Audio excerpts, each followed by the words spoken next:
आज हमारे सामने एक पहेली है। एक तरफ है गहरी थकावट और दूसरी तरफ कुछ बहुत ही अजीब सुराग। जैसे पैरों में एक ऐसी बेचैनी जो सोने न दे और कुछ ऐसी शारीरिक प्रक्रियाएं जिनसे तकलीफ होने के बजाय अजीब तरह से राहत मिलती है। बिल्कुल। इन सुरागों का जिक्र एक पुराने दस्तावेज जिंकम मेटालिकम में मिलता है। अब भले ही ये नाम थोड़ा अजीब लगे, लेकिन यह हमें बहुत कुछ सिखाता है कि हमारा शरीर तनाव पर कैसे रिएक्ट करता है। हाँ, ये एक जासूसी कहानी की तरह ही है। तो चलिए इन सुरागों को जोड़कर देखते हैं कि असम में हो क्या रहा है। बिल्कुल। और इस कहानी का मुख्य अपराधी, जैसा कि स्रोत में बताया गया है डिफेक्टिव वाइटैलिटी। डिफेक्टिव वाइटैलिटी मतलब जीवन शक्ति में ही कोई कमी आ जाना। इसका मतलब ये नहीं कि शरीर में कोई एक चीज खराब है, बल्कि पूरा सिस्टम वही कमजोर पड़ गया है। अच्छा। उसकी नर्व पावर या कहिए नसों की ताकत इतनी घट गई है कि वो अपने रोजमर्रा के काम भी ठीक से नहीं कर पाता। जैसे त्वचा पर दाने निकलना या शरीर से बलगम बाहर फेंकना, ये सब वो ठीक से नहीं कर पाता। और यहीं से सारे अजीब लक्षण पैदा होते हैं। तो सबसे पहले और सबसे अजीब सुराग से ही शुरू करते हैं, पैरों की बेचैनी। ये बहुत ही खास है। इस दस्तावेज में लिखा है कि पैरों में, खासकर निचले हिस्से में, लगातार एक बेचैनी बनी रहती है। इतनी ज्यादा कि उन्हें हिलाते रहना एक मजबूरी बन जाती है। और ये सिर्फ दिन में नहीं, रात में बिस्तर पर जाने के घंटों बाद भी। यहाँ तक कि नींद में भी पैर हिलते रहते हैं। ये सुनने में थका देने वाला लगता है ना? बहुत ज्यादा। हाँ, और यहीं पर पहेली और गहरी हो जाती है। अगर शरीर इतना थका हुआ है तो उसमें लगातार पैर हिलाने की ऊर्जा कहाँ से आ रही है? बिल्कुल सही सवाल। ये बात समझनी जरूरी है। ये कोई असली काम की ऊर्जा नहीं है। तो फिर ये क्या है? ये वैसा ही है जैसे किसी पुराने रेडियो में ठीक से सिग्नल ना आने पर एक अजीब सी, क्या कहते हैं, गरगराहट होती रहती है। ओह, स्टैटिक जैसा। हाँ, स्टैटिक। ये नर्वस सिस्टम का वही स्टैटिक या शोर है। ऊर्जा बस लीक हो रही है बिना किसी काम के। शरीर शांत होना चाहता है पर नर्वस सिस्टम उसे होने नहीं दे रहा। मतलब ये एक तरह का शॉर्ट सर्किट है। शरीर थका हुआ है लेकिन नसों का सिस्टम ओवरड्राइव में फंसा हुआ है। बिल्कुल सही शब्द। और ये शॉर्ट सर्किट सिर्फ पैरों तक ही सीमित नहीं है। अच्छा। स्रोत इसे सीधे तौर पर दिमाग से जुड़ी समस्याओं से जोड़ता है, खासकर बच्चों में। बच्चों में कैसे? जैसे नींद में अचानक चीखना, शरीर का झटके लेना या डरकर जाग जाना और फिर सिर को तकिए पर इधर उधर पटकना। ओह। ये सब उसी अनियंत्रित नर्वस एनर्जी के अलग अलग रूप हैं। ये सिर्फ शारीरिक बेचैनी नहीं, बल्कि गहरे न्यूरोलॉजिकल तनाव का संकेत है। बच्चों से जुड़ा एक और सुराग है जो मुझे बहुत अजीब लगा। दांत निकलने के दौरान बच्चों को दौरे पड़ना। हाँ, लेकिन और ये बात बहुत खास है, चेहरा पीला पड़ जाता है और शरीर में बिल्कुल भी गर्मी नहीं होती। आमतौर पर तो दौरों के साथ बुखार या शरीर के गर्म होने की उम्मीद की जाती है। और ये एक बहुत ही महत्वपूर्ण सुराग है। यहाँ सब ठंडा क्यों है? गर्मी की कमी ये दिखाती है कि शरीर किसी बीमारी से लड़ नहीं रहा, बल्कि वो ढहने के कगार पर है। मतलब उसमें प्रतिक्रिया करने तक की ऊर्जा नहीं बची। बिल्कुल, बुखार पैदा करने तक की ऊर्जा नहीं है। ये डिफेक्टिव वाइटैलिटी वाली बात को और पुख्ता करता है। अच्छा। इसी तरह हाथों और सिर की स्वचालित गति का जिक्र भी है। ये सब एक ऐसे दिमाग की तरफ इशारा करता है जो पूरी तरह से कंट्रोल में नहीं है। वो थकावट के कारण ऑटो पायलट पर चल रहा है। हाँ, एकदम ऑटो पायलट। वाह, ये तो ऐसा जैसे शरीर का ऑपरेटिंग सिस्टम ही क्रैश हो गया हो। और इसी से जुड़ा एक और लक्षण है, जब बच्चा कही गई हर बात को दोहराता है। क्या ये भी उसी ऑटो पायलट मोड का हिस्सा है? हाँ, कह सकते हैं। ये एक सचेत प्रतिक्रिया नहीं है, बल्कि एक स्वचालित गूंज है। जैसे कोई खाली कमरा आवाज लौटा देता है, वैसे ही थका हुआ दिमाग बिना सोचे समझे शब्दों को लौटा रहा है। मतलब ये सारे सुराग एक ही तस्वीर बना रहे हैं, नर्वस सिस्टम की गहरी थकावट। बिल्कुल।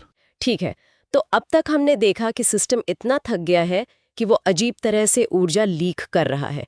लेकिन आप कहानी में एक ऐसा मोड़ आता है जो सब कुछ उल्टा कर देता है। हाँ, ये सबसे दिलचस्प हिस्सा है। मुझे लगता है कि इस दस्तावेज का सबसे विरोधाभासी हिस्सा महिलाओं से जुड़ा लक्षण है। स्रोत के अनुसार महिलाओं को जैसे ही मासिक धर्म शुरू होता है, हर तरह से बेहतर महसूस होता है। उनकी सारी तकलीफें, चाहे दिमागी हों या शारीरिक, गायब हो जाती हैं। लेकिन ये राहत सिर्फ कुछ दिनों की होती है, क्योंकि प्रवाह बंद होते ही सब कुछ वापस आ जाता है। हाँ, ये तो बिल्कुल उल्टी बात लगती है। और यही वो सुराग है जो इस पूरी पहेली को सुलझा सकता है। कैसे?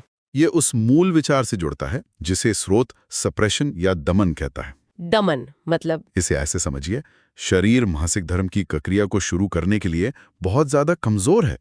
सिस्टम में इतनी ताकत ही नहीं है कि वो इस नेचुरल प्रोसेस को समय पर और आराम से शुरू कर सके। तो होता यह है कि ऊर्जा अंदर ही अंदर दबती रहती है, जमा होती रहती है और तनाव बढ़ता है। हाँ बिल्कुल। और फिर जब आखिरकार प्रवाह शुरू होता है तो वो एक दबी हुई ऊर्जा का धमाका होता है, जैसे किसी बांध का गेट खोल दिया गया हो। बिल्कुल सही।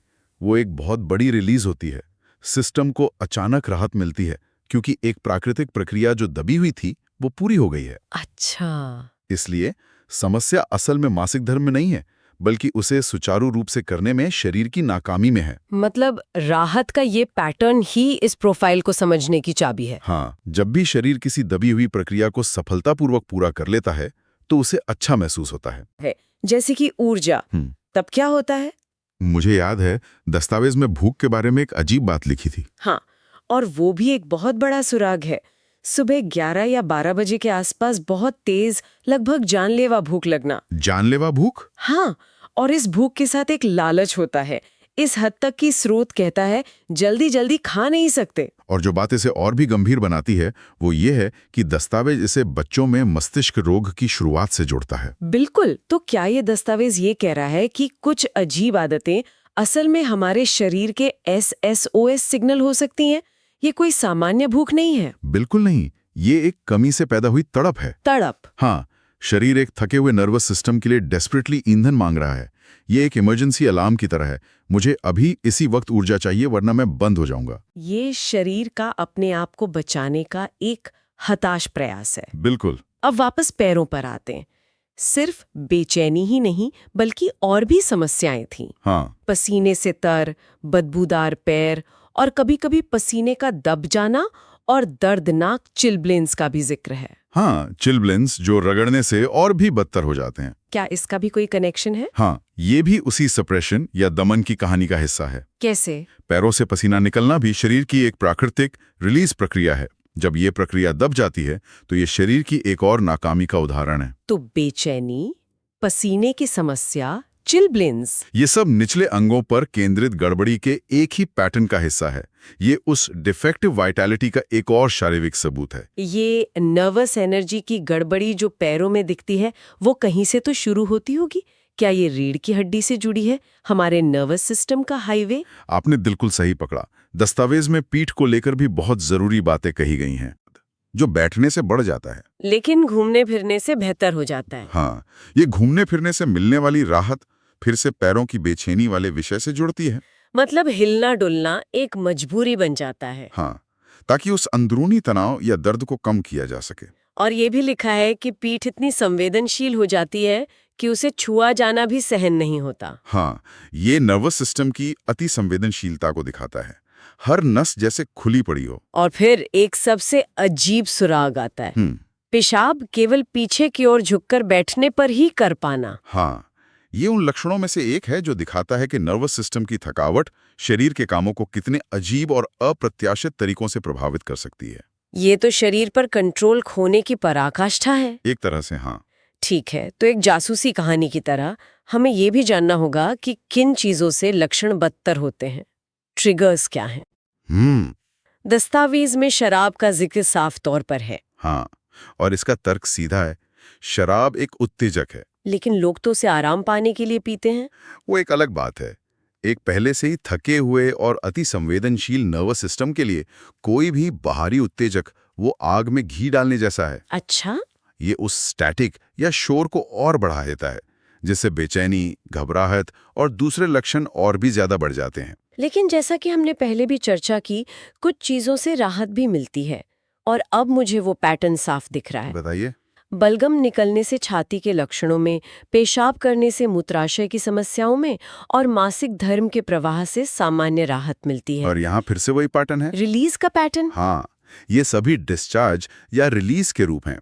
जब कमजोर शरीर कुछ बाहर निकालने में सफल होता है तो सिस्टम पर दबाव कम हो जाता है और उसे अस्थायी राहत मिलती है। मतलब हर बार राहत मिलना इस बात का सबूत है कि मूल समस्या दमन ही है। बिल्कुल। दस्तावेज के आखिर में दूसरे पदार्थों के साथ इसके संबंधों पर एक नोट है, एनिमिकल केम और नक्स। इसका क्या मतलब है?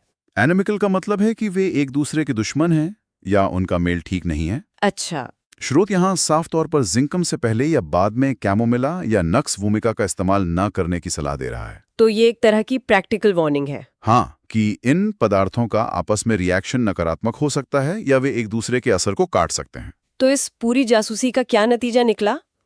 हमने एक पहेली से शुरुआत की थी, गहरी थकावट और अजीब बेचैन करने वाली ऊर्जा, और सारे सुराग, चाहे वो पैरों की बेचैनी हो, मासिक धर्म से मिलने वाली राहत हो या पीठ का दर्द, सब एक ही अपराधी की ओर इशारा कर रहे हैं। जीवन शक्ति में कमी। हाँ, एक ऐसी गहरी थकावट जहां शरीर के प्राकृतिक काम दब जाते हैं, जिससे नर्वस सिस्टम शॉर्ट सर्किट हो जाता है। ये वाकई एक बहुत ही विस्तृत और आकर्षक तस्वीर है। यहाँ सबसे आकर्षक बात यह है कि कैसे एक केंद्रीय विचार नर्व पावर की कमी का इस्तेमाल करके मानसिक बेचैनी से लेकर पीठ और पैरों की शारीरिक तकलीफों तक इतने सारे अलग अलग दिखने वाले लक्षणों को एक ही माला में पिरोया गया है। हाँ, ये हमें अलग अलग लक्षणों को देखने के बजाय एक अंदरूनी पैटर्न को देखने के लिए प्रोत्साहित करता है। ये एक होलिस्टिक नजरिया है। ये वाकई एक शक्तिशाली विचार है। सिर्फ लक्षणों का इलाज करने के बजाय उस जड़ तक पहुंचना जहां से सब शुरू हो रहा है। बिल्कुल। और ये आज हम सभी के लिए सोचने का एक महत्वपूर्ण सवाल छोड़ जाता है। वो क्या? हम कितनी बार अपनी छोटी छोटी अलग अलग लगने वाली परेशानियों जैसे नींद ना आना, पेट की गड़बड़ी या बेवजह की घबराहट को नजरअंदाज कर देते हैं? क्या हो अगर ये सब अलग अलग समस्याएं ना होकर हमारे सिस्टम के भीतर गहरी थकावट या बर्नआउट का एक ही अलार्म हो जिसे हम सुनने से इनकार कर रहे हैं? वाह! ये दस्तावेज हमें याद दिलाता है कि शरीर एक पूरी इकाई के रूप में काम करता है और कभी-कभी सबसे अजीब लक्षण भी एक बहुत ही सरल केंद्रीय समस्या का संकेत हो सकते हैं।